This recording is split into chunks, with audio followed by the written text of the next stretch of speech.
Afternoon. Thank you for joining the Psychedelic Association's podcast this afternoon on April the 17th. I think it is. Yes, it is. I'm Gillian Maxwell. I'm a founding board member of the Psychedelic Association of Canada, and we're really happy to bring you our education program quite regularly, actually, telling you about what's happening in the world of psychedelics and the benefits that can be made from it and introducing new ideas about it. And we're really excited this afternoon to be welcoming Joe McKay. McKay? Yes. Joe well, McKay. if you're from Scotland, and well, it's if you're from pronounced Scotland, McKay. but in New York City, I go you're with McKay. McKay. Yes. That's good to know. And Joe has a fascinating story to share with us. He is currently a member of Clusterbusters, which is a patient-centered advocacy group for people with cluster headaches. And he also is an advocate for psychedelic and psilocybin access for treatment for PTSD and cluster headaches. And he also does advocate for 9/11 survivors. And he was a firefighter in New York City, and he went through 9/11.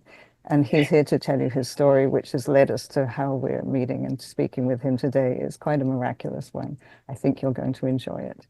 Over to you. Oh, I just have one more thing to say, and that is that we are working, living, playing on the unceded territories of the Musqueam, Squamish, and sorry, I always get this wrong, Tuath. Excuse me for that. And we're honored to be on this land, and we acknowledge they were there before us. Thank you. Okay, over to you, Joe. Thank you. So I'll start. I'll grab the slides here. Bear with me 1 second. Screen. As you're doing that, we're seeing people are joining us from Vancouver Island, from Edmonton, Medicine Hat, another one from Vancouver Island. Welcome, all of you. Good to have you here. Okay, can you see my screen? Yeah, I can. Okay, great. So thanks everybody for coming. I'm going to tell you my story. I was a New York City firefighter on 9/11. I come from a family of firefighters. I have a brother, a couple of cousins and uncles on the New York City Fire Department. And the picture on the left is one of my uncles holding me when I was a child. And then there's us decades later on his last night tour. I actually went. So he's a lot heavier than I was at that age. But it was a dream come true for me to become a New York City firefighter. So on September 11, 2001, it was a beautiful day. It wasn't a cloud in the sky. I like this picture because it kind of brings back to what the world was like before 9/11. It was a beautiful morning. I'll never forget it. I was off duty that day, helping to run a FDNY fundraiser on a golf course when we got word of what was going on in downtown Manhattan. Like everybody else, we gathered around a TV and we watched the news coverage in the clubhouse on the golf course. I called the firehouse and I spoke to my buddy Shotzi. Shotzi had decided to work that tour so I can go to the fundraiser. That's Shotzi on the right there. We spoke briefly on the phone about the fire and how many people were trapped in the building and need to be rescued. And we're trying to figure out how a pilot could crash a plane into the World Trade Center on a crystal clear day.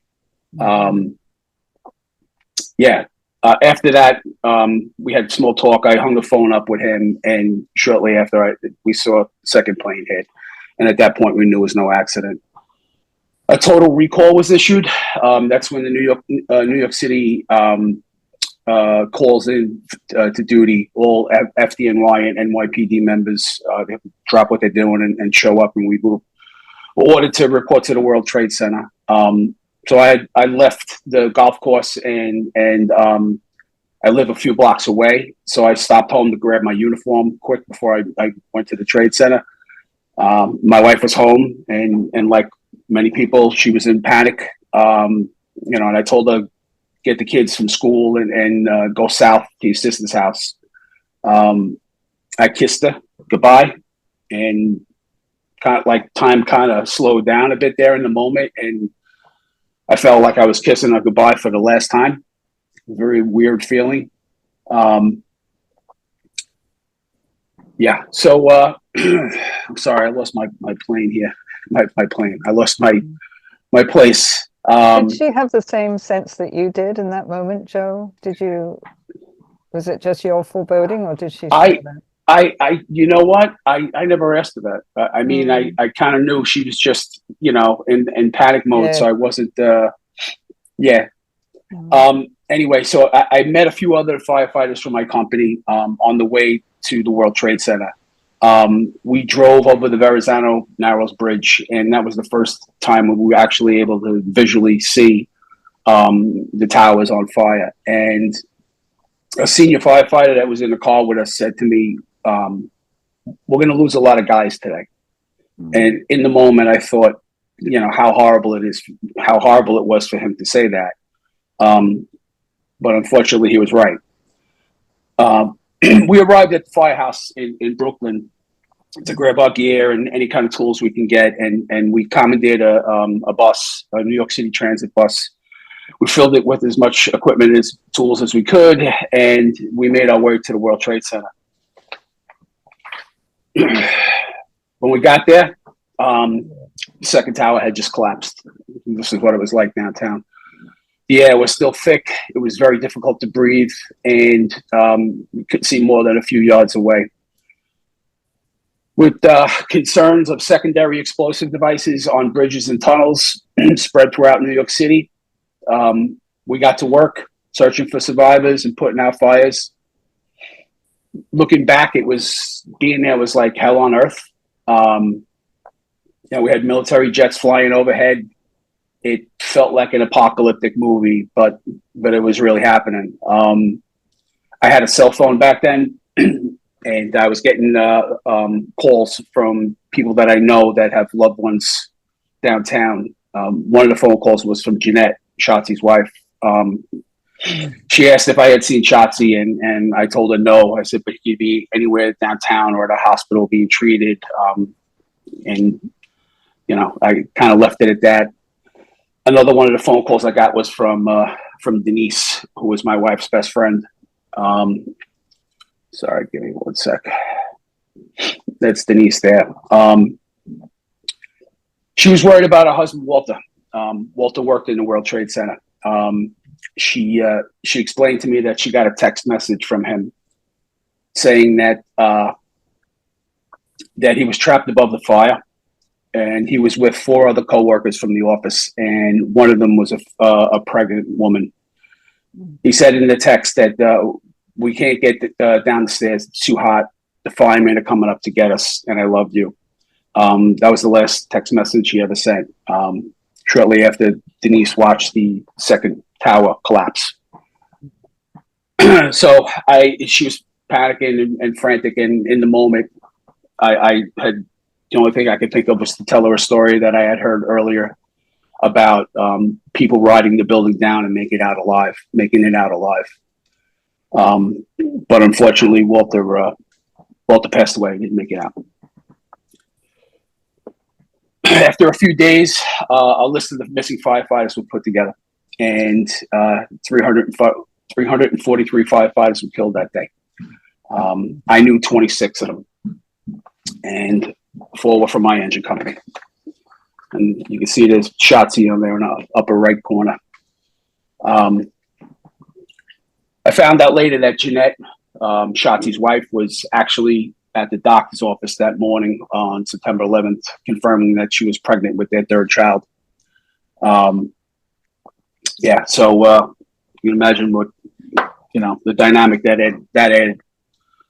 In the months following, we worked on the pile, breathing in that toxic air. while we were searching for the missing, hoping to bring some form of closure for many families. And if we weren't at ground zero, we were helping the families of those we lost, or we were going to funerals or memorials, depending on whether they had the families had something remains to bury or not. Needless to say, myself, and I think we all were not really in a good place. I thought I had hit rock bottom, after 6 months of working on the pile, dealing with all of that stuff. Then I had my first attack. I woke up at 1 a.m, feeling as if someone had just stabbed me in the eye with a burning hot ice pick. But there was no blood and there was no ice pick. And, I had never experienced that much pain in my life before. I thought, I figured I was having an aneurysm or a stroke and that I was going to die. I ended up in the emergency room. The attack lasted for about 90 minutes and I was sent home later with no answers. The attacks continued mostly at night after I fell asleep. After a few more nights, I gave up on the emergency room, even though they gave me morphine and all kinds of painkillers. They never actually stopped the pain of a cluster headache. It didn't even touch it. So all I ended up doing after a couple of nights of going to the emergency room was just getting a $500 copay. So after 3 nights, I figured it's not worth it. There's nothing much they can do for me at the hospital. I would just stay home and bang my head against the wall, literally. The opposite side, the pain is centered on the left side, right behind my eye, and I feel it coming out of my temple. It's a burning, hot, stabbing pain. It feels like someone's sticking a hot poker in your eye. I was banging the right side of my head against the wall to try to distract myself from the pain. And I learned later on that this is common among cluster headache patients.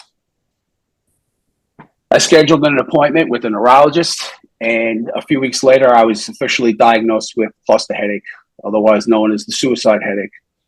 It's one of, if not the most painful conditions known to medicine. Over 70% of cluster headache patients have suicidal ideation during an attack. So there I was thinking 6 months after 9/11, things couldn't get any worse. And now I have this incurable pain syndrome. It's the worst known to medicine that there's no cure and limited treatments for. I'm going to have to deal with it for the rest of my life. And yet, thinking back, I'm somewhat lucky that I got diagnosed after only 6 weeks. The average time for someone to get a correct diagnosis of cluster headache is 5 years.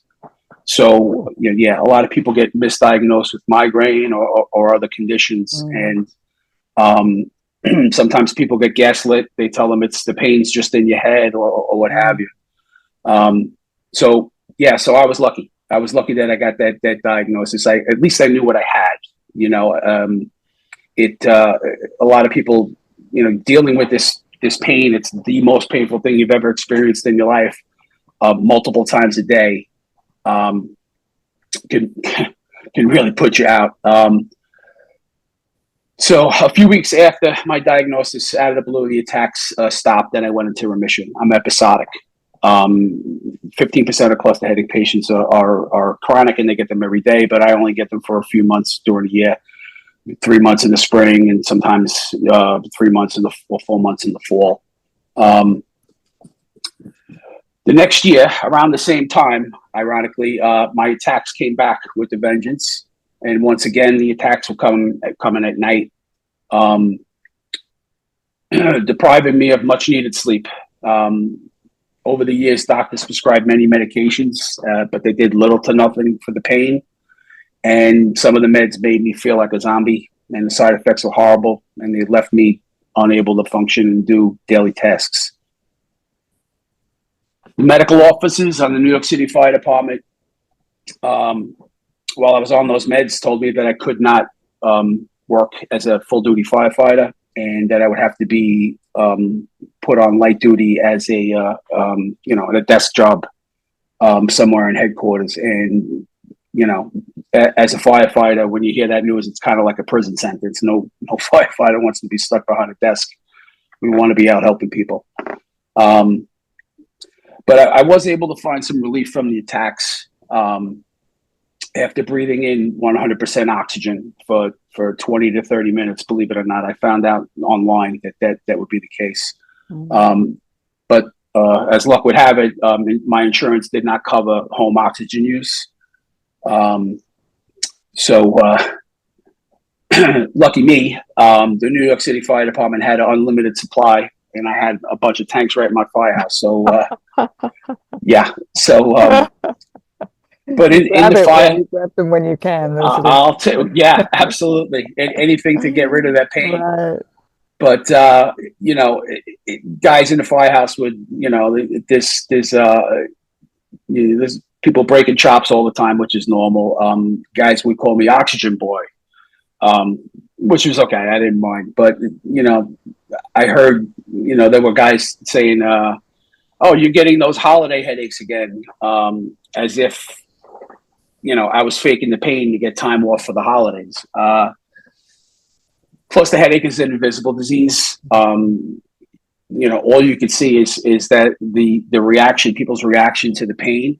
For me, it was, like I said, banging my head, pacing, and screaming, basically, because the pain's that intense. Watching someone have a cluster headache attack is unnerving, to say the least. Yeah, you could. There are people that have been brave enough to film it, and if you go on YouTube, you could see, you could actually see it. Medical professionals, believe it or not, even sometimes don't believe that the pain is real due to people's reaction. People I've talked to people over the years that said that they were accused of being drug seeking in emergency rooms. Yeah, and so I kind of understand why my fellow firefighters would be a little skeptical. But I won't lie, it hurt me a bit at the time. Sure. And, the bottom line is that I knew that if we went out the door, we were going to a fire. And if things got sticky, in a sticky situation, I was in trouble. Any one of those guys would be willing to lay down their life at a chance to get me out. So I dealt with the stigma for most of my time with the FDNY, and I really didn't, like I said, it bothered me a bit, but I pushed through. In 2010, things got, that's an artist's rendition of what it's like to have a cluster headache attack. We call it the beast. Capture it? Yeah, well, we call it in our community we call the disease the beast, because it's like a beast is living in your head. Somebody put that drawing together, and it's been shared quite a bit. It really, as crazy as it looks, that's what it feels like. Like I said, 2010, things did get worse for me. I had been struggling with sinus issues since 9/11. I was being treated by a ENT doctor at Mount Sinai Hospital in Manhattan, and he told me at that time that one of my sinus cavities was basically swollen shut, and there was a spur in my septum that was cutting into tissue on the other side, and I was getting sinus infections. And this was exacerbating my headache disorder. It was making worse. It was continuous steroid injections and time off. And, and at that time, on top of it, the oxygen that I was using to help me abort the attacks wasn't working anymore. So I was on medical leave from the fire department for months. My FDNY doctor told me flat out that I wasn't fit for duty and I should retire. So I had to give up the best job in the world, being an FDNY firefighter. I really mean that. There was never a day that I wasn't excited to go to work, and it never felt like I was going to work. It just felt like I was going with my team, and we were going to do some good things. And that was it. My last day on the job, when I walked out of the firehouse for the last time, I stopped in my tracks. Like I've never done that before. You hear that term all the time, and it's like I've never in my life until that point say it stopped me in my tracks. But it did. It stopped me in my tracks, and I didn't realize it at the time, but it felt like part of me died that day. I felt it in my gut. I had I had lost my career. I felt as if I had lost my identity as well. I struggled for a long time trying to find myself, and the next few years were really tough. I got hooked on Oxycontin and Tramadol. They did nothing for my cluster headache attacks. It helped me with the aches and pains that I had from minor injuries, but you know, I was depressed, but I was still looking for something to help my cluster headache attacks as well. So I had read a few years prior on the internet that a study had been done at Harvard with psychedelics as a treatment for cluster headache, and that people were using it prophylactically to stop their attacks as well. So I called a friend of a friend who knew a guy that used to go to Grateful Dead concerts, and I ended up with a small dose of psilocybin mushrooms. How much was the dose? Do you recall? So it was difficult because at the time it was in a little chocolate, yeah, and I couldn't tell, but I want to say it was probably around a gram. Most cluster headache, yeah, it's not much. It's not a high dose. No. Most cluster headache patients dose with a gram to a gram and a half of dried psilocybin mushrooms. Depending on their situation, some people might need a little bit more, but for me that was good. So anyway, I got the nerve up and I ate them, and I had what I would consider now a light psychedelic effect. I saw vivid colors, and I felt a connection to an apple tree that I had in my backyard. It's very difficult to describe to someone that's never experienced it, but that's what it was like for me. I felt better after the experience. I felt like I had something that worked, and I believe now that it kept the attacks away for a while. So I wasn't as afraid as I was prior now, because I felt like I had something that, a treatment. I felt more comfortable venturing out, and I decided to join my fellow firefighters and other first responders in Washington, D.C., alongside John Stewart. You see him there in the picture, to fight for the 9/11 bill. My younger brother, Danny, is also a firefighter, and he survived the 9/11 cancer. But at the time, the federal government didn't recognize cancer as a condition of the toxic exposure of 9/11. A few weeks after 9/11, the Environmental Protection Agency announced that the air was safe at Ground Zero. I knew it was a lie. I knew it was a lie because I spoke to an EPA official that was doing the air samples at Ground Zero a couple of days before that announcement. And he had all kinds of testing equipment on him, and the full hazmat suit and what have you. And we had paper masks at the time. Half of them, the paper masks, half of us didn't. After about 15, 20 minutes of, you're sweating, and the mask really doesn't work. It wasn't until weeks later until we got properly outfitted with respiratory protection. But that EPA guy told us at the time, he said, the stuff that I'm testing for here, I'm getting is really bad. It's bad stuff, but I don't even know what the rest of this stuff is. You need respiratory protection. And by that point, we were already breathing it in for a couple of weeks. So we just said thank you and moved on. We have a pretty good idea now of what was in the air back then, and none of it was okay. This was part of my motivation to get involved in a fight in DC, along with me trying to find answers. Answers like, did this toxic exposure cause my headaches? Is Washington going to care for our families if I die of cancer? Politicians had no problem wrapping their arms around us on the anniversary of 9/11. But when it came time to care for us, care for all of the people that were exposed downtown, they turned their backs on us. And the time I spent in Washington, D.C. was an eye-opener for me. But in the end, we got it done. And a lot of people got helped. Unfortunately, we got to... How did you do that? How did you get it done? Because there's no agreement, as you said, to take care of you all. Yeah.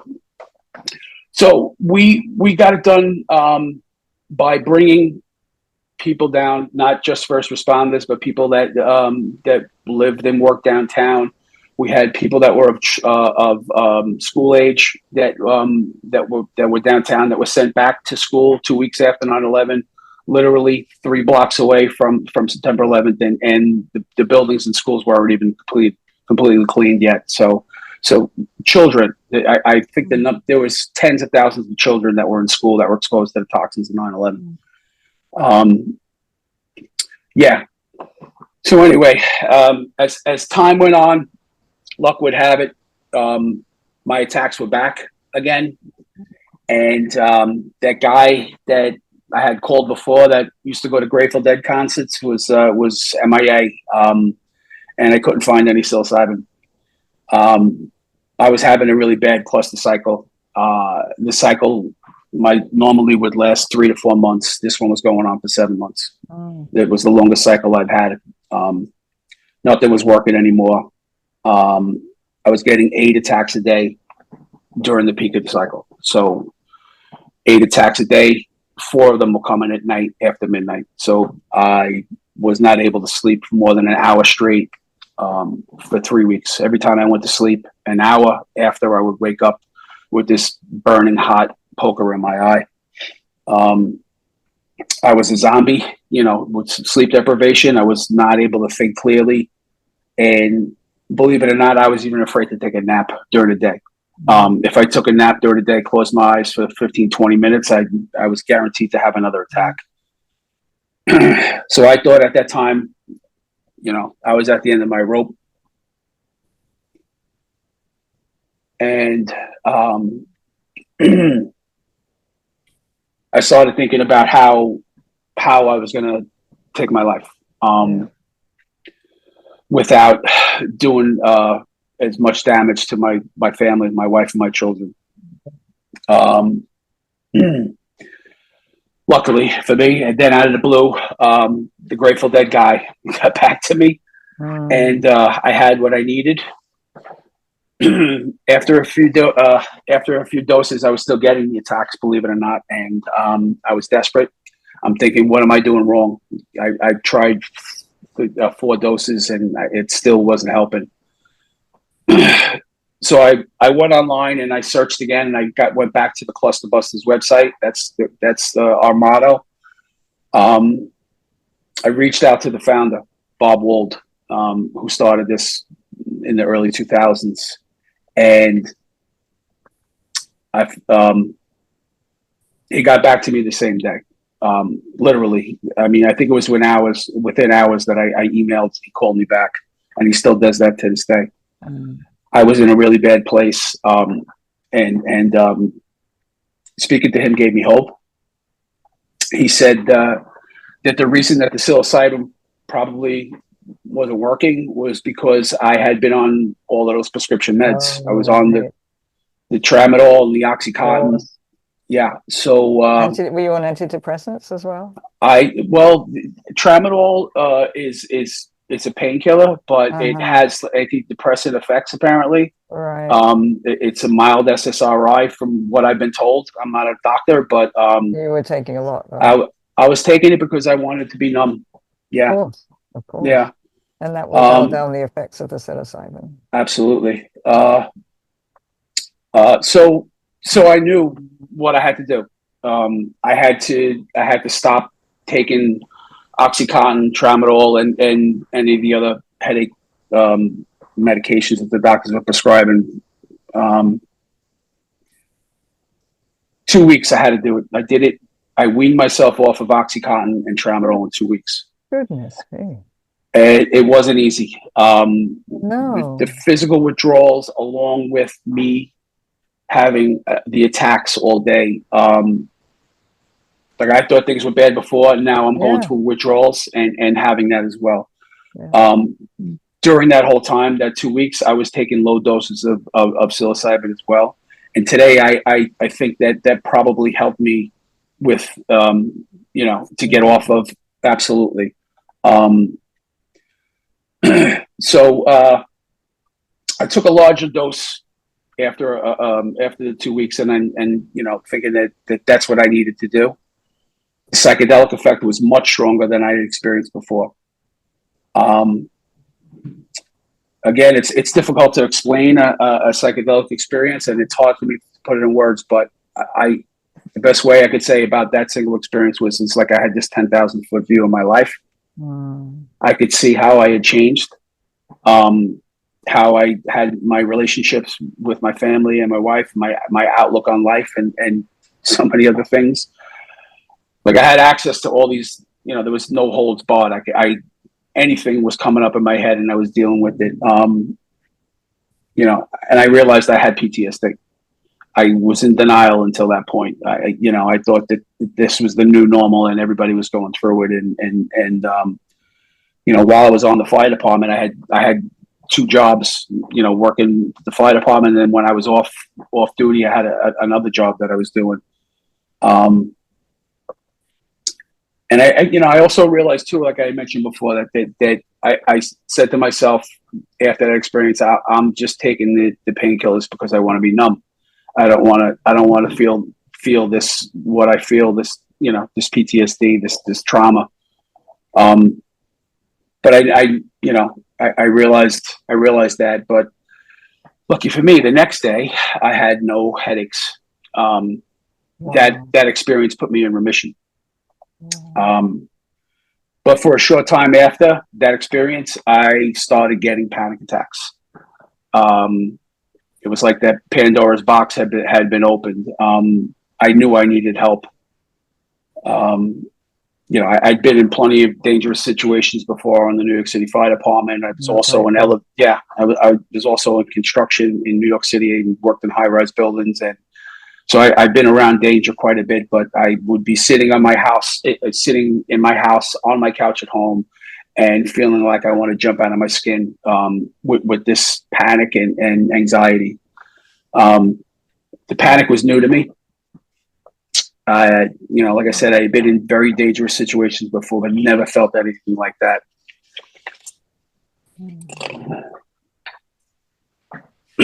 I sought out help from an underground therapist in New York City, or psychedelic therapist, I should say.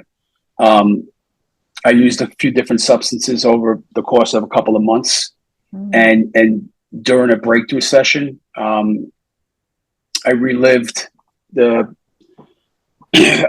first 48 hours I spent at Ground Zero. That's a picture of me on the left, and my younger brother Dan, who I explained to you before, had a 9/11 cancer. He is okay today. He's alive today. That World Trade Center medical monitoring program saved his life, and that's one of the reasons why we wanted to make sure that program continued.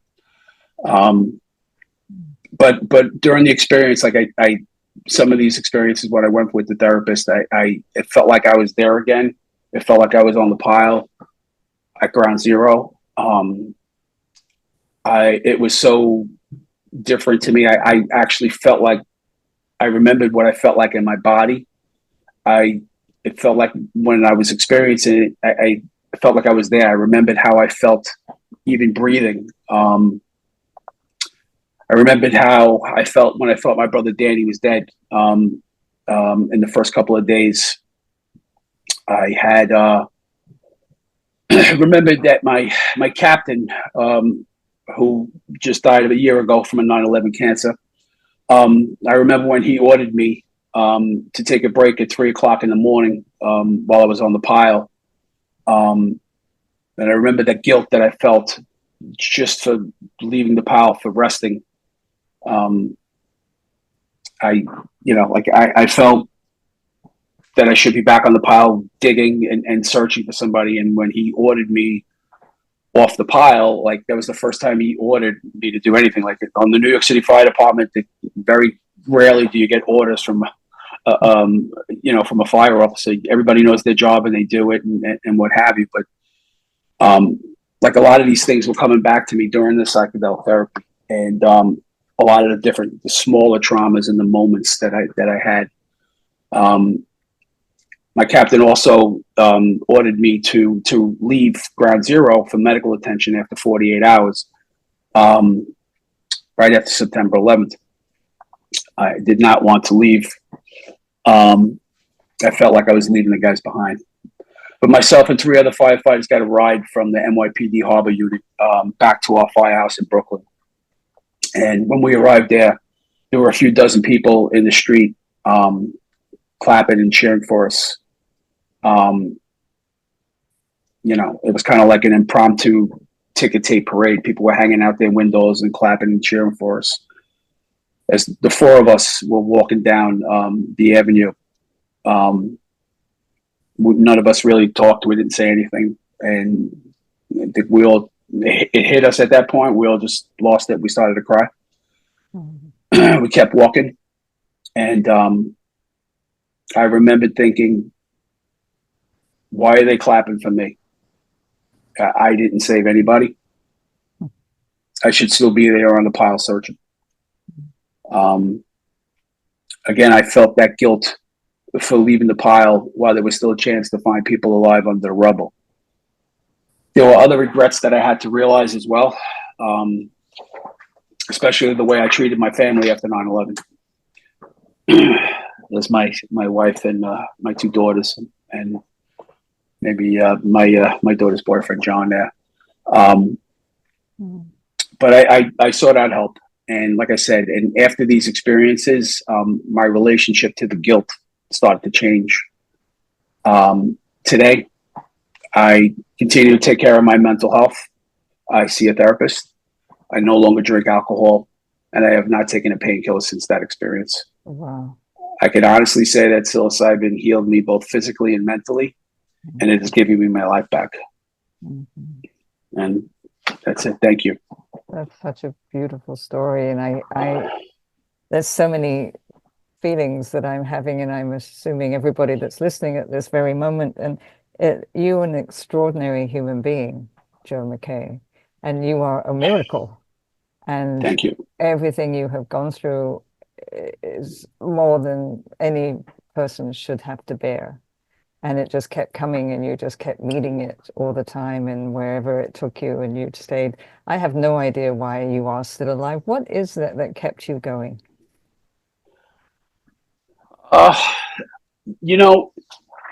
Being in the firehouse, with the with my brothers in the fire department is therapeutic. Just being at work, it's therapeutic.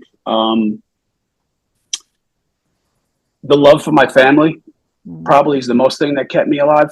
And while I was on the fire department, I had a couple of jobs. Like I said, I was distracted.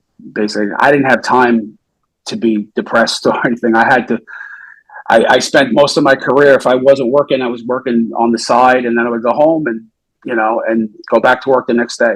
There were days stretches when I would work 24, 48 hours, what have you, and had not seen my wife and kids. But, like I said, the biggest thing is what kept me alive is my family.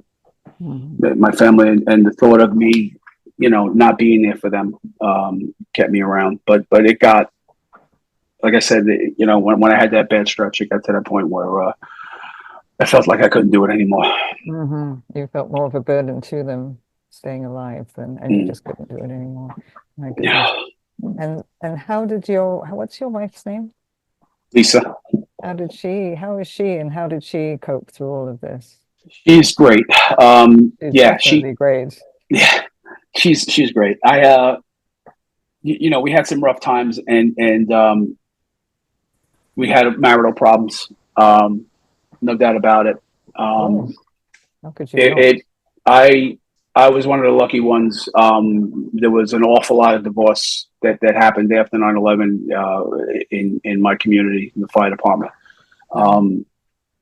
But I'm grateful that she was able to hang in there, and she saw what I was going through. She knew I was in pain, and she knew what was going on, and she supported me whenever she could, even when times were rough. And I'm forever grateful that she was able to do that. That's beautiful. Thank you. Oh, good for you. I'm very interested. So there's so many questions I have for you. How are your friends in the fire department? I'm sure you're still friends with many of them. How do they relate to this story? You going public, talking about the pain, talking about the suffering, how they were somewhat skeptical or making almost fun of you in the beginning with the clusters? How are they now with you? Um, I mean, when we when we get together, it's still like old times. We just pick up where we left off.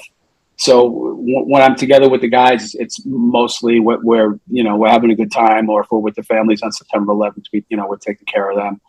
Um, I think now most of the guys realize I wasn't faking it. I would hope.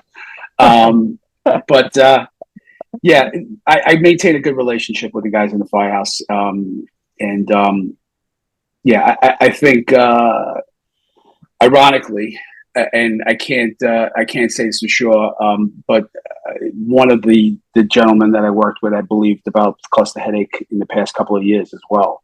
Believe it or not, he's in remission now, so we'll keep my fingers crossed. But I'm still curious about that toxic exposure and how it really affected me. And affected my headache disorder. There's an awful lot, there's a much higher percentage of people with headache disorders, not only after traumatic events, but also after toxic exposure. The data from 9/11 shows that, as well as the data from the military burn pits.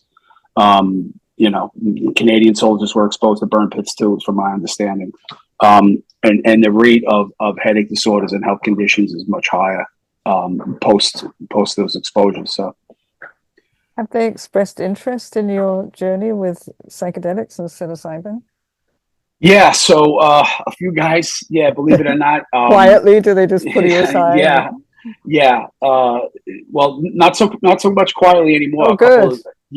A couple of them are have already done retreats, and people have started to reach out to me to ask for help and recommendations, and it's I do a lot of advocacy in a bunch of states, especially in New York, and there'll be a hearing on next month, towards the end of next month. The chairwoman of the health committee in New York State had introduced a bill for psilocybin access, and we're really excited about it. It provides the most access, we believe, of any of the bills that have been presented in the states. Yeah, it's a psychedelic users permit kind of thing, where, again, I'm just giving you a real short description here, but you would be required to have a safety screen, a health screening, which you could be done yourself, or you can go to a doctor just to prove that you don't have a condition that would be made worse by ingesting psilocybin. There were very few of them. There are very few of them. Yeah, like a really hot, really bad heart, maybe. Maybe, yeah, maybe. But again, so once you get that clearance, you put that in, you would go on to a website that the state would have a safety and education program. And we're thinking, maybe a 5-8 hour course that you'd be able to take online. You take the safety and education course about psilocybin. When you're done with that, you take a test, and you pass the test. You could take it as many times as you want, and then you have a permit to use psilocybin in the state of New York. Wow, that's actually amazing. So a couple of questions. So is that for just first responders, or is it for anybody? No, anybody. And is it in a therapeutic setting, or is it, here's your mushrooms, see you later? Wherever you want, wherever it's choices. That's another thing I love about this bill. You can go to a peer support group and get psychedelic therapy there. You can go to a professional, a counselor, and get psychedelic therapy there. You could microdose. You could take it like I do at times. I take a low dose psilocybin at night. I sleep through the experience, but I don't have to worry about that. Treating my, doing it during the day is great and fine if I have nothing else going on, and Sure. And I have somebody to be with. But a lot of times I just want to take it as a medicine. I go through, like I said, go to sleep. But yeah, I'm sorry. What was the question again? You answered it. What is astonishing about you is your courage, I guess, to be a firefighter in the first place. takes a lot to just not to go into it afraid, but just to go, hey, this is my job, this is what and I do it every day and I love it, and all of that. And you've been able to bring that to your condition, and what particularly, because you're talking to a psychedelic therapeutic practitioner. And what we tell everybody is, don't do this at home, don't do this on your own, because you need to be held in a safe container, all of that, which of course is true. And you didn't have any of that. Somebody gave you some mushrooms in some form or other, and you just took them. And Yeah. and that's a big journey. And just to do that yourself, it takes a lot of courage, and then to continue on with it. So did you ever have moments when you thought maybe you shouldn't be, or you were doubting it or yourself, or was it always you were just clear? I was clear on it. I needed it. I mean, like I said, it saved my life. It was the only option I had for, to stop the pain and to give me my life back. And like I said, it helped me with PTSD on top of that. Yeah. And it helped me get off of the opiates. I had an addiction. I have to, I say when I'm advocating for psychedelics, I say I got a hat trick. All right. I'm a hockey fan. I got a hat trick. I found the treatment for cluster headache. I found a treatment for PTSD to help me, and I got off of the opiates. I had, helped me with addiction. What is the problem with this? What is the problem with why shouldn't this be made available? And what are the answers you get from these policymakers that you talk to? I believe it or not, we're not getting much pushback at all. I've had hundreds of meetings with legislators from both sides of the aisle, and they're all on board. When I open up about it, a lot of times some of the staff will say under their breath, I might have had an experience in college, or I have a cousin who microdoses, or I know a veteran that left the country for this kind of therapy. But I was pleasantly surprised to find that the resistance was minimal. The only resistance that I've come across in the 3+ years that I've been advocating for is during I testified in California a couple of years ago, and there were a few mothers of children that had tragically died after a psilocybin experience. There were, I think, 2 or 3, and those moms weren't against psychedelic therapy. They weren't against psilocybin. All they were advocating for was a more of an education program and safety surrounding the psilocybin rollout. So there is little to no pushback that I've seen as of yet. I believe right now it's something like 38 or 39 states in the U.S. that have had some type of psychedelic legislation introduced. New Mexico, I believe, was the latest to actually get something passed. So it's coming. How and when, timing wise, is still up in the air, but it's gaining momentum, and eventually it's going to get it's going to get done. I believe that to be true too. And thank you. And how long is this process right now in New York State? Where is it at? So the bill was just reintroduced. We're having a hearing, which I understand from talking to some of the professionals up in Albany, is very rare. I was told in the last 5 years there's only been 8 hearings, and we're going to be the 9th. So that's a good sign for me. Yeah. Just go back to those 3 mothers with their children that died. Was it anybody explore the circumstances? Because I mean, we think we understand that psilocybin is basically harmless. Yeah, I don't remember exactly what it was. Other things going on. I think it was probably a combination of things. Yeah, I think they were. Yeah, I can't say, like I said, I can't say for sure what the situations were, but they were both they were tragedies. The stories that you heard, it's as someone who uses psilocybin and people in the field, set and setting, right? And I think it, you could probably chalk it up to not being in the right setting. or not having the right Not to mindset as well. kill you, though. I think maybe it's more like they got it from a dealer or somebody, and maybe it had some fentanyl in it or something. It's just really unusual.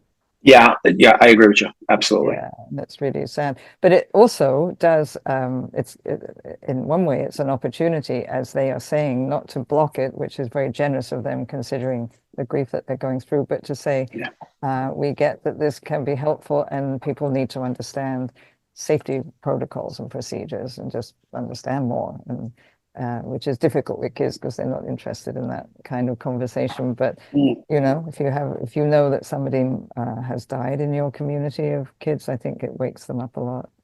Yeah, It helps them absolutely. anyway. Yeah, wow, that's incredible. When you had so you've had many experiences now. Yeah. And how did that affect you as your place in the world? Like in a do you see yourself as, just Joe McKay? Do you see yourself as how do you view yourself? I Has became it somebody. changed? I've changed. I've changed quite a bit. Confidence. I've got a lot more confidence. My outlook on life has gotten a lot better. I don't like. I recognize stress now, where before I just thought it was okay. This is the norm, but now I could feel it. There's a lot of things that have changed in me since then. I also want to think. I like to think that I'm thinking clearer. I I see the big picture, and I'm not afraid to think about death. Believe it or not, my relationship with death has changed. And it may sound weird, but no, that's beautiful. Yeah, and not unlike many others, my relationship with nature has changed quite a bit too. I feel more connected, like I had mentioned before, about that apple tree. But that was just the tip of the iceberg. I recognize. I've learned so much. I recognize that now that nature has an intelligence. There's a lot of things that Mushrooms, really, for instance. absolutely, yeah. No, it's opened my mind. It's opened my mind to a lot of different things, and in the end, I think it's made me more empathetic and a better person. Would Lisa agree? Yeah, she would. Yeah, absolutely. I'm not going to get her down here to tell you that. She's very shy. Yeah, she's very shy, but I think she would agree. Yeah, absolutely. I think she felt like she got her husband back after I went through my therapy and everything else. Oh my gosh, what you've gone through, and it turns out he's new and improved. Yeah, I'm not alone. No, there's a lot of us out there. When I advocate, I say, I'm just part of a team. Like I've been lucky. I've been always, as a team member on the New York City Fire Department, anything I've ever advocated for, I've always worked with a great team of people. And the psychedelic advocates that I work for are really at the top of my list right now. They're all great people, and not unlike me, they want to bring this healing and I won't say it. I will say it lightly. It's saved my life, and I can't tell you how many other people I've met over the years. Not only people with cluster headache, but people that have dealt with PTS and what have you, abuse victims, and etc. And they all say the same thing. It's their lives have been, the direction of their lives has been changed since they found psychedelics. That's so wonderful. I just appreciate so much the courage again to tell your story, that you just keep at it all the time, and your commitment to making a change for people to alleviate suffering. That's what we got to do. Yeah. That's what we do. That's right? why you're here. That's why I'm here. Part of why I'm here. Yeah, absolutely. Yeah. How do you find, or I should say to everybody that's watching and listening, we'd be happy to receive your questions if you have some for Joe. I mean, I can ramble on for a long time, but we really do want to hear from you too. So let us know and put them in the chat, or put them in the chat would be really helpful.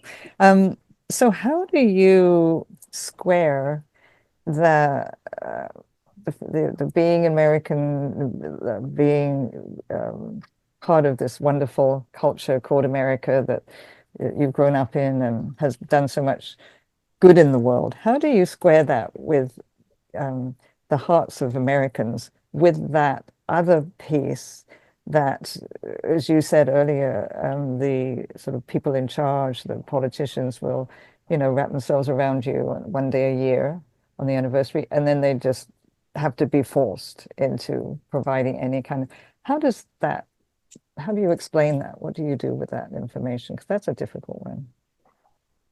Yeah, when you're advocating for something that's going to, for people's lives, it affects you. I mean, we had a. It shouldn't be like that. It shouldn't be like this where we have to shame politicians to do the right thing. Exactly. But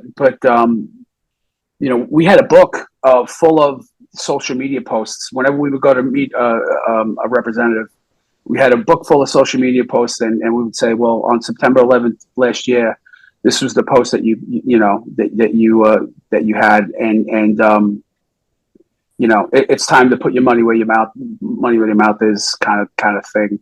Um, we had we had there was some tough cookies and some in DC that we just couldn't crack. No matter how much you could sit there and tell them, they just didn't care. There's a lot of callousness in DC. I think politically, never mind what's going on today. We're not going to go there. Oh God, no. Yeah, but it might be helpful for you with the healthcare issue around exploring new things. But let's carry on. Let's not go there. Yes, absolutely. Yeah, but no, I do not like what's happening today. Gotcha. Yeah. So, Gotcha. but yeah, I'm sorry, I lost my train of thought. Well, you were going to say how you managed to live with that, being a true American at heart, and then finding those people with the calluses that just go right. Get up. Yeah, it was, my eyes were opened to what I had never been to DC before. My first experience was in 2015. I went to a rally downtown Manhattan, and they said, "Hey, we're going." I met a couple of guys from my firehouse there who I didn't know were going to be there. And they said, everybody, it was a press conference to renew the 9/11 bill. And they said, we're going to DC next week. And at that time I had already been retired. I said, you know what the heck, I'll take a road trip. And there was a press conference in DC. Jon Stewart was there, and there was a whole thing. And then somebody handed us a list of politicians to go meet. And I looked at it and I was like, I have no idea what to do. So, but myself and two residents from downtown, another firefighter, took the list, and we went and we did what we had to do. We went and talked to the staff and in a lot of different congressional offices, and that was the beginning of my advocacy. Politics is ugly. What I've learned, it's so ugly. And for many years now, since then, I've been screaming at the TV so much, when I hear them, telling half truths, what have you, it affected my mental health. When you go down there and you're walking the halls of Congress with cancer patients, people that have a few weeks left to live. I walked the halls with Ray Pfeiffer, who was a New York City firefighter, who fought for the 9/11 legislation for 8 years. The whole time he had cancer, and the cancer was slowly killing him over those 8 years. Also, a bomb squad detective on the New York City Police Department named Lou Alvarez. Lou had finished 69 rounds of chemo. He was given less than a month to live, and he said, "I want to go to DC to testify." And that was in the slide deck before the picture of us in DC and John Stewart and John Field was that testimony. So yeah, it was hard to swallow when you're there with people that are sick and dying, and you feel like no one's listening to you. It took me a long time to get past that, because I called it. Yeah, oh, of course. I mean, how do you, we had one congressman who had a load of 9/11 pictures on the wall, a big, huge picture of Ground Zero in his office, and this politician had the nerve to vote against the bill every single time. I mean, every single time, and there he is on the wall in his office. He has a picture of us working on the pilot Ground Zero. And ironically, here's the kicker too. Ironically, one of the people that we had with us in that office, one of their parents was a firefighter, and he was in the picture. And he said, that was my dad right there in that picture. And his dad had passed away from a cancer from 9/11. Even that could not convince this politician. So it took me a long time to realize that the game that they play, I think, honestly, not all of them, my view on politics, I think a lot of them probably get in thinking that they can do good and they can help people.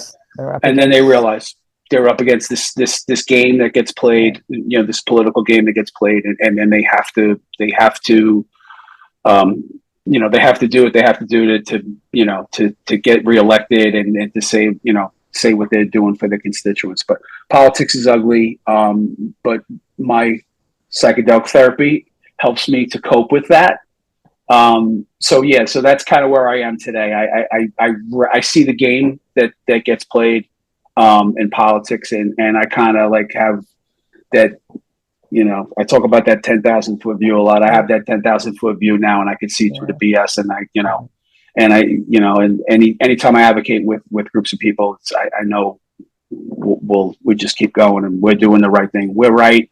It's easy to fight for something when you know you're right. Amen to that. Thank you.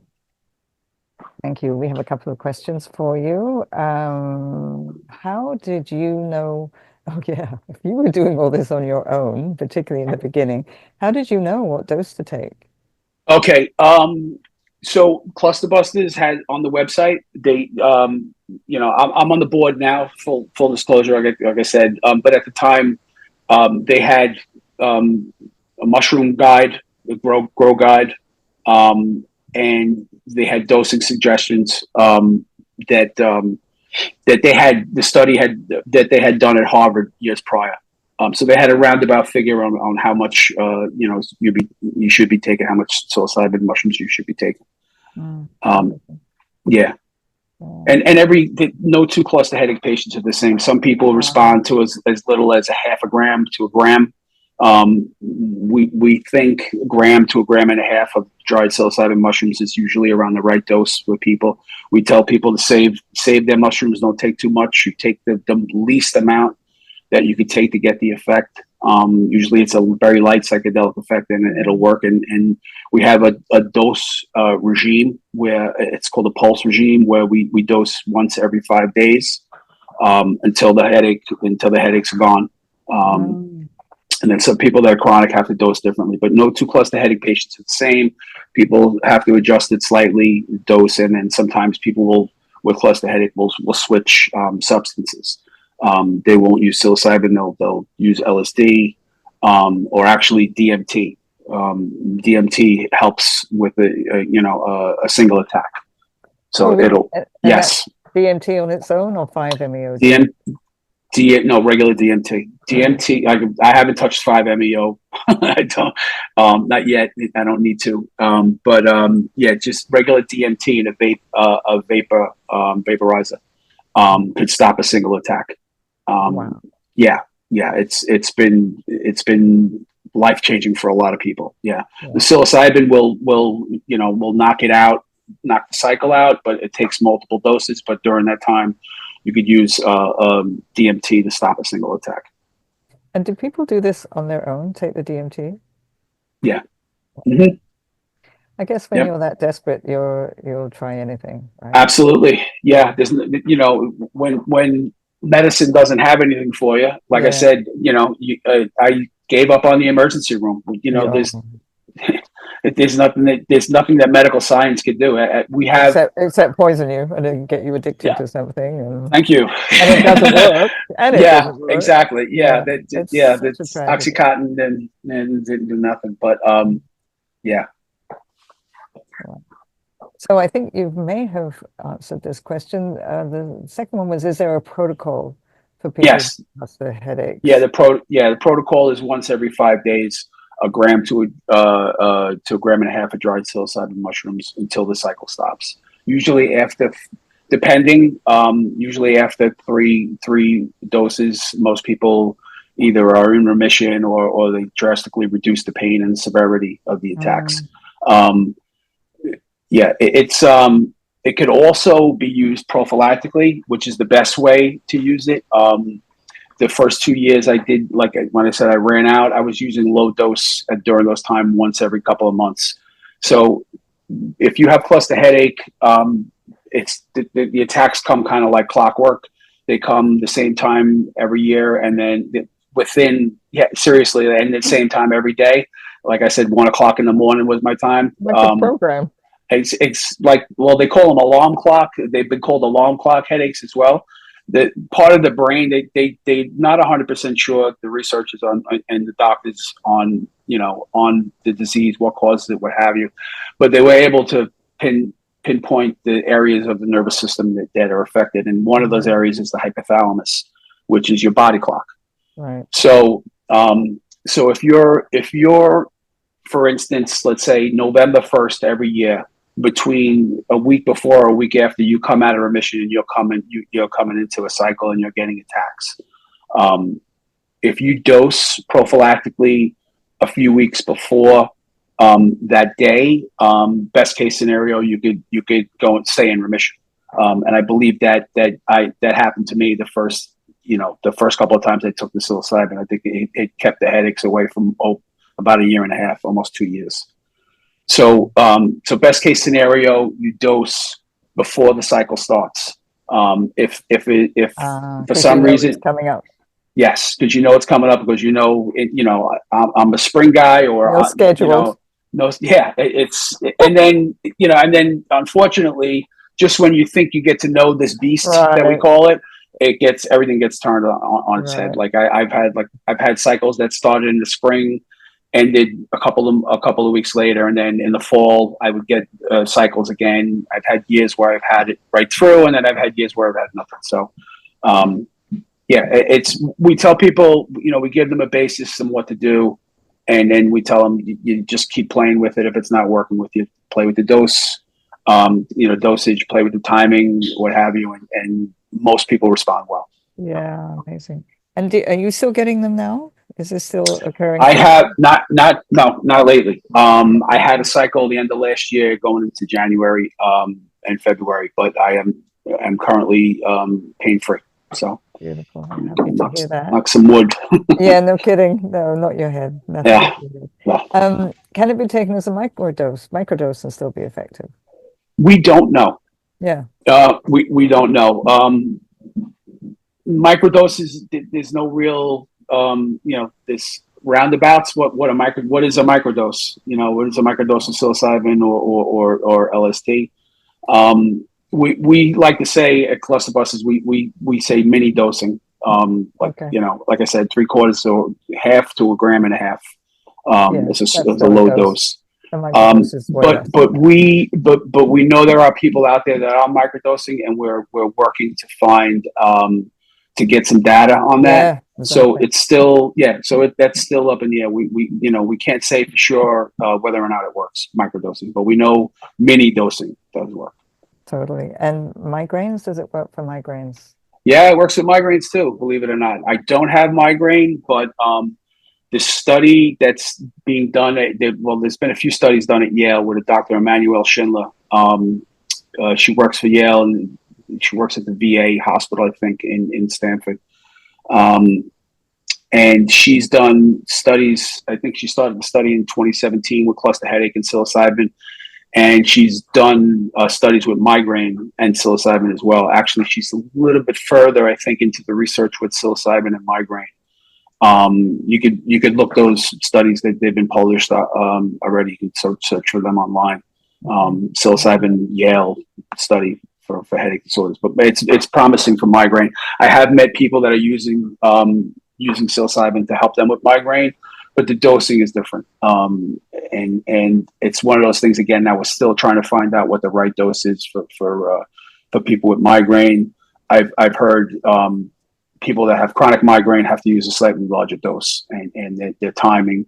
But again, everyone's different. Everybody's body's different. And so it's a matter of playing with doing the citizen science, because right now we're doing the citizen science, at Clusterbusters, and what we're doing there is being tested at universities like I said, like Harvard and Yale right now, as well as other institutions around the world. So fantastic. Yeah. Is there another question? Is there a specific strain of mushroom that you have found? That's a good question. We know that certain types of mushrooms have higher content of psilocybin content, but there are a lot of other alkaloids in mushrooms, and we really would like to find out what the difference would be in the treatment of cluster headache with synthetic compared to natural mushrooms. There's talk that some of the alkaloids in natural mushrooms would produce similar to cannabis an entourage effect, and that's an area where we need more research. But some people in the cluster headache community like specific strains of mushrooms. So like I said, the science isn't there yet, but it may be, yes, there may be some mushrooms that are better for treating cluster headache or migraine. But we'll find out someday. Yeah. Hopefully sooner than later. Hopefully sooner than later. And let's say you get your bill through this year. It's likely this summer. That'd be optimistic. I'm understanding from the experts of the lobbyists up there, it's going to take probably a couple of years, but we're really happy that it's moving. It's gaining a lot of attention. The model itself that's being proposed in New York.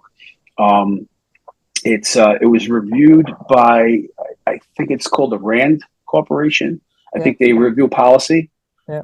And they wrote a piece on it saying that it probably would be the best way to move forward with this type of rollout with psilocybin, because it addresses a lot of the issues that are brought up with safety and education and what have you. So let's say we're looking a couple of years from now, and the bill's gone through. There's other bills that are being accepted around the United States, and things are in place. What's next for you? What does that do for you in your life? It's going to make it a lot easier for us at Clusterbusters. We love helping the community, but unfortunately, we're a small group. We're doing citizen science, and there's a lot of people that we can't get to. If this bill passes, and these, it becomes legalized in other states, it's going to save lives. It's going to save. I know it from my own experience. It saved my life. We get calls constantly from people that are at the end of their rope, and doctors that we know, headache specialists, have sent them to us saying that we cannot help these people. Is there anything you can do? They'll brave doctors will tell them, go to Clusterbusters website and reach out to them. They can help you. There's nothing I could do for you right now. And we work with a lot of really great headache specialists and doctors around the country that are, like I said, they're brave enough to come out and say, my doctor that I have, the second question he asked me when the first question was, a run-of-the-mill question about cluster headache, the neurologist, the headache specialist, says to me in the second question, "So do you grow your own mushrooms, or do you get them from someone else?" And he looked at me and I smiled and I said, "I think I'm in the right place."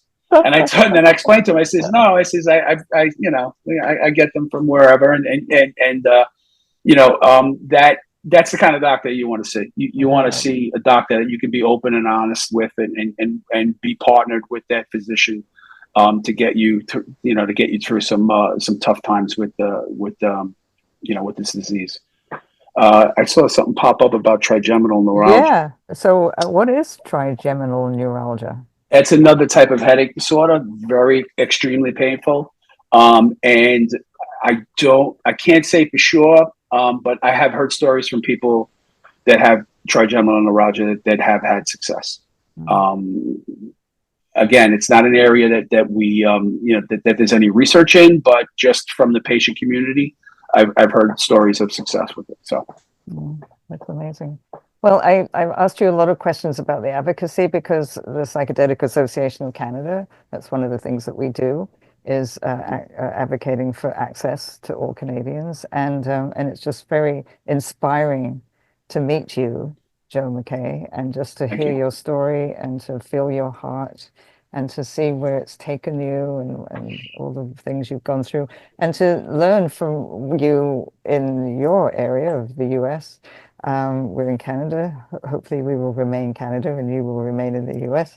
But we weren't going to go there. I don't think we were going to go there. But, I still don't think that's going to happen. I don't think that's going to happen. Yeah, I don't think so. But it's really, but they're different. But of course, there are many similarities, and it's really helpful to listen and hear about what's worked and what doesn't work, and how you keep going. And thank you. And we're incredibly grateful to the psychedelic, to the special access program in Canada. The people at TheraSil, we've worked with them in the past, and they, I believe it was last year sometime, they got the first approval for a cluster headache patient to get access to psilocybin. Oh, they did. I didn't know that. Yes. Oh, that was great. Yeah, it was great news. So yeah, that is actually really great news. Yes, they do great work. We're all, so the Psychedelic Association is kind of the umbrella under which all these different groups and organizations do wonderful work, and it is an incredible community, and we're proud to be part of it, and we're very happy to have you on today. Anything you would like to say in closing that you want to leave us with? I mean, you've said so much, and people are thanking you and the work that you do. Is there do you let it in, Joe McKay? Do you let that in, that appreciation? A little bit. Good. A little bit. I like I said, it's not just me. I've always been lucky enough to be part of a team. I'm just a cog in the wheel here. And I'll do what I can. Psychedelic saves people's lives. It saved my life, and anybody that's working in the psychedelic space right now, deep down inside in their heart, they know they're saving lives too. So I'll leave you with that. Yeah. Well, I acknowledge you for being such an important part of this world that we're living in, to bring the light as the darkness seems to be rising at the moment. I have to say, because we do work with a lot of clients ourselves and talking to different people, as the darkness seems to be rising, so does the light. People are waking up in a level that we've never seen before.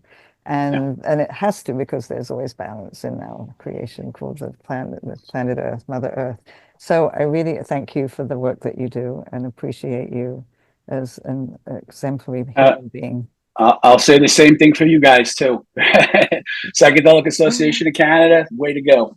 Thank you so much. And so just to complete, for everybody that's watching this, whether it's live or on recording later, we are the Psychedelic Association of Canada, and we're working for you. We're working to gain access to all Canadians for psychedelics. We have a really robust educational program with lots of really interesting seminars and podcasts that we produce regularly. This is one of them. So do stay tuned for that. Go onto our website and check that out. What else do I want to tell you? love it if you are interested in volunteering. We're always looking for volunteers. We are a volunteer-based organization. We're very lean.